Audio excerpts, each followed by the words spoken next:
At 7 a.m. sharp, Ashli Rosewood dug the keys from her bag and unlocked the front door to her quaint little cafe.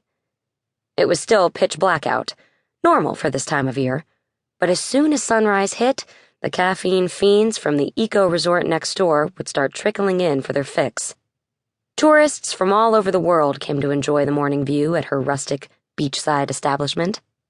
Thatched roof over the patio out back, a trinket section in the front, reggae or salsa music generally playing in the background. Though at cleanup time, Nirvana or Smashing Pumpkins fit the bill, and all the sand you could ever dream of sweeping. The tourists usually carried it on their feet.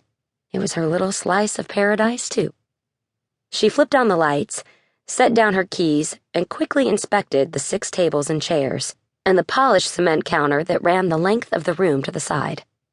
Fernando, who she'd hired 3 months ago, had done a nice job cleaning up last night. He was a local guy, 19, studying to be an English teacher.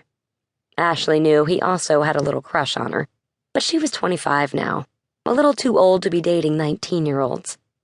In any case, the last thing she needed was a boyfriend. She lived alone. She took care of herself and her cafe, the only thing she had left of her parents, and she liked it that way. Alone meant safe. Alone meant not having to lose anyone. Alone was good.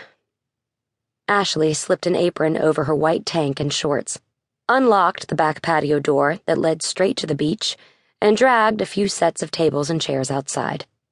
Ashli took a deep breath and gazed out across the ocean, toward the horizon and its first rays of light.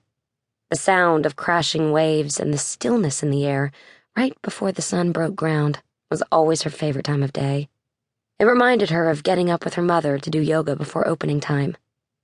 But instead of that awe-inspiring peace she normally experienced, there was a nagging feeling, the one that had been her constant companion since the day she lost her parents.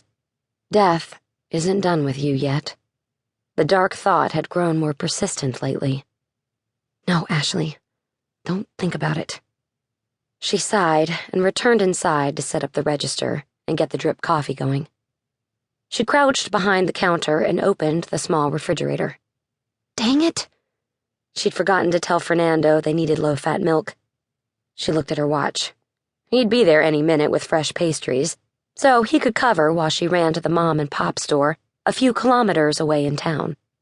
She started up the coffee machine, poured in fresh grounds, and prayed the thing didn't crap out on her again.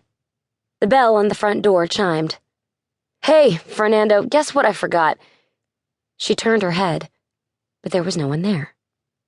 She froze. Had she just imagined that? Her eyes moved to the small swaying bell. Shit. She held her breath.